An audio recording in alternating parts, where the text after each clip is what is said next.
Hello everyone, myself Anand Dwivedi welcome you all to the e-learning platform of St. Michael Academy, Betia.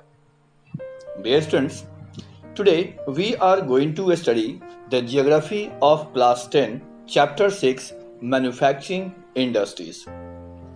आज हम लोग class 10 के geography से एक नया चैप्टर जिसका नाम है मैन्युफैक्चरिंग इंडस्ट्री, इसे हम पढ़ेंगे. Production of goods in large quantities after processing from raw materials to more valuable products is called manufacturing. सबसे पहले हम समझते हैं मैन्युफैक्चरिंग किसे कहा जाता है. मैन्युफैक्चरिंग का अर्थ है production of goods in large quantities, यानी बहुत बड़े मात्रा में किसी गुड्स का प्रोडक्शन. आफ्टर प्रोसेसिंग यानी इसमें प्रोसेसिंग भी शामिल होती है. रॉ मटेरियल्स का इस्तेमाल किया जाता है और इससे और अधिक वैल्यू के प्रोडक्ट्स प्रोड्यूस किए जाते हैं.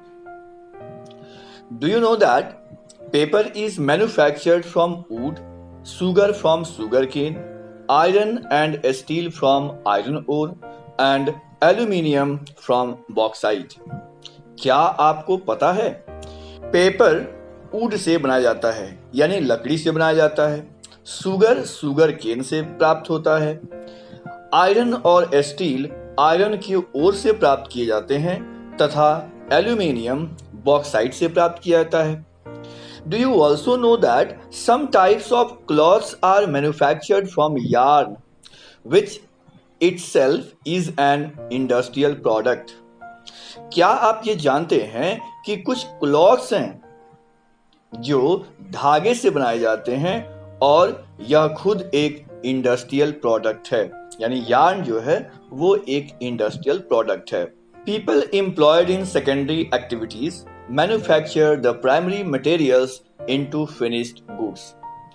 जो लोग सेकेंडरी एक्टिविटीज में लगे हुए हैं, आपने इकोनॉमिक्स में पढ़ा होगा कि हमारे इकोनॉमिक एक्टिविटीज 3 कैटेगरीज में बांटे गए हैं: primary activity, secondary activities and tertiary activities. तो प्राइमरी एक्टिविटीज के अंतर्गत एग्रीकल्चर, फार्मिंग, फिशिंग ये सभी आते हैं, एनिमल हस्बेंड्री इत्यादि आता है. तो जो लोग सेकेंडरी एक्टिविटीज में यानी इंडस्ट्रियल सेक्टर में काम करते हैं वे प्राइमरी मटेरियल्स को फिनिश्ड गुड्स के रूप में कन्वर्ट करते हैं.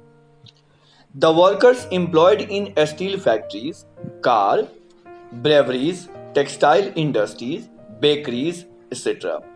इसके एग्जाम्पल हम देखें तो वे वर्कर्स काम करते हैं स्टील फैक्ट्रीज में, कार की फैक्ट्रीज में, ब्रेवरीज, टेक्सटाइल इंडस्ट्रीज, बेकरीज, इन सभी जगहों पर ये काम करते हैं जहां पर प्राइमरी सेक्टर के रॉ मटेरियल्स को फिनिश्ड गुड्स के रूप में तैयार किया जाता है. They all fall into this category. Some people are employed in providing services. कुछ लोग होते हैं जो सर्विसेज प्रोवाइड करते हैं यानी उनका एम्प्लॉयमेंट सर्विस सेक्टर में है. In this chapter, we are mainly concerned with manufacturing industry which fall in secondary sector.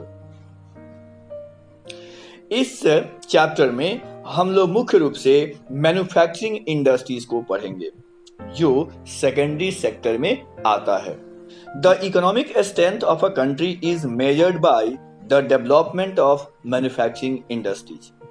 किसी भी देश की आर्थिक ताकत का मेजरमेंट वहां के इंडस्ट्रियल डेवलपमेंट के द्वारा किया जाता है, यानी जिस देश में मैन्युफैक्चरिंग इंडस्ट्रीज बहुत बड़े पैमाने पर हैं वह देश आर्थिक रूप से काफी मजबूत होता है. Let us come to understand the importance of manufacturing. आइए मैन्युफैक्चरिंग के महत्व को समझते हैं.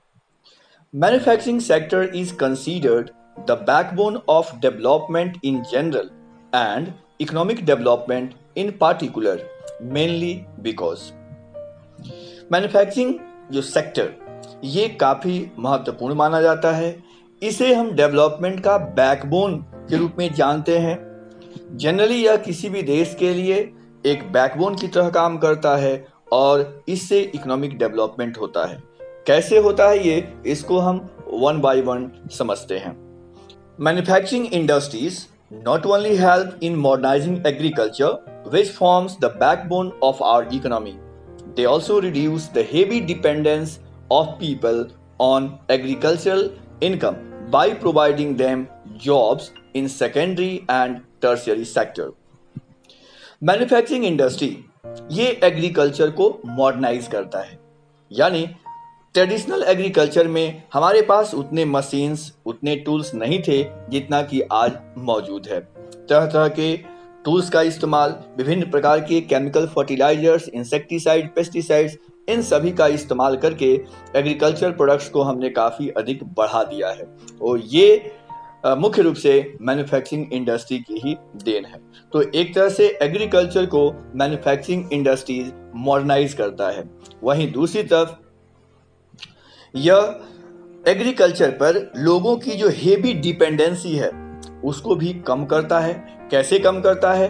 तो जो लोग आवश्यकता से अधिक नंबर में खेती बाड़ी में लगे हुए हैं उन लोगों को जॉब प्रोवाइड करता है सेकेंडरी सेक्टर में और टर्शियरी सेक्टर में, और इस तरीके से एग्रीकल्चर पर से डिपेंडेंसी कम हो जाती है। The next point is industrial development is precondition for eradication of unemployment and poverty from our country। आप जानते हैं हमारे देश में अनएम्प्लॉयमेंट और पोवर्टी ये बहुत बड़ी समस्या है। इंडस्ट्रियल डेवलपमेंट से अनएम्प्लॉयमेंट खत्म होता है, यानी बहुत सारे लोगों को इसमें रोजगार मिलता है और जब रोजगार मिलता है तो फिर गरीबी उनकी खत्म हो जाती है। This was the main philosophy behind public sector industries and joint sector ventures in India। Bharat के पब्लिक सेक्टर और ज्वाइंट सेक्टर वेंचर्स में मुख्य रूप से यही उद्देश्य था कि लोगों को अधिक से अधिक रोजगार दिया जा सके। It was also aimed at bringing down regional disparities by establishing industries in tribal and backward areas।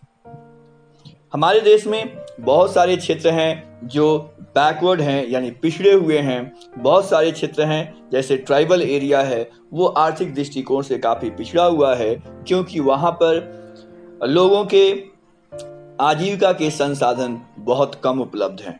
ऐसे क्षेत्रों में इंडस्ट्री लगा देने से जो रीजनल डिस्पैरिटीज़ है, यानी कुछ क्षेत्र बहुत गरीबी झेल रहे हैं, कुछ क्षेत्रों में आर्थिक विकास अधिक है, तो यह जो डिस्पैरिटी है, यह जो अंतर है, ये काफ़ी हद तक कम हो जाता है। Export of manufactured goods expends trade and commerce and brings in much needed foreign exchange. जब हम मैन्युफैक्चर्ड गुड्स का एक्सपोर्ट करते हैं तो हमारे ट्रेड और कॉमर्स में बढ़ावा मिलता है और इससे हमें फॉरेन एक्सचेंज प्राप्त होता है। Countries that transform their raw materials into wide variety of finished goods of their high values are prosperous। जो देश ट्रांसफॉर्मेशन का काम करते हैं, रॉ मटेरियल्स को फिनिश्ड गुड्स के रूप में कन्वर्ट करते हैं, वे काफी प्रॉस्पेरस होते हैं, काफी उन्नति करते हैं, क्योंकि हम जानते हैं कि रॉ मटेरियल्स की कीमत काफी कम होती है, उनकी वैल्यू काफी कम होती है, जबकि फिनिश्ड गुड्स का वैल्यू काफी हाई होता है, ज्यादा होता है। India's prosperity lies in increasing and diversifying its manufacturing industries as quickly as possible. Bharat की उन्नति के लिए भी मैन्युफैक्चरिंग इंडस्ट्रीज को डाइवर्सिफाई करना काफी आवश्यक है। यह जितनी जल्दी हो सके यह हमारे देश के लिए अच्छा होगा। Agriculture and industries are not exclusive of each other. Agriculture और इंडस्ट्री एक दूसरे से अलग नहीं है, ये एक दूसरे से जुड़े हुए हैं। They move hand in hand. For instance, the agro industries in India have given major boost to agriculture by raising its productivity। Agriculture और इंडस्ट्री एक दूसरे पर काफी हद तक निर्भर करते हैं।